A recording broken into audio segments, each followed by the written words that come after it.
कि पंजाब असम्बली का इजलास 3 से 4 रोज में बुलाए जाने का इम्कान है। स्पीकर सप्तान खान का कहना है कि ऐवान मुकम्मल हुए बगैर मुतनाज़ा हाउस चलाना गैर मुनासिब होगा। स्पीकर पंजाब असम्बली इस वक्त डॉन न्यूज़ के नुमाइंदे मियाँ शोएब के साथ मौजूद हैं, उनसे मज़ीद तफसीलात जानते हैं। जी मियाँ शोएब, बताइएगा।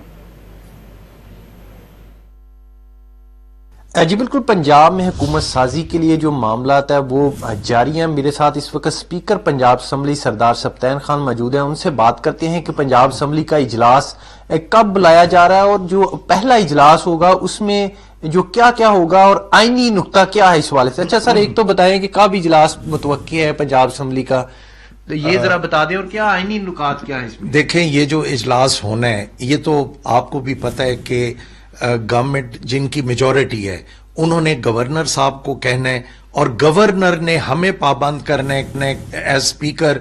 इस इजलास में स्पीकर का उतना रोल नहीं होना, इसमें सिर्फ मैंने ये कंडक्ट करना है कि जो हलफ है नए मेंबरान से ओथ लिया जाए और उसके बाद जो स्पीकर का इलेक्शन है वो कराया जाए। स्पीकर जो नया इलेक्टेड स्पीकर होगा उसने आगे डिप्टी स्पीकर और चीफ मिनिस्टर का इलेक्शन कराना है।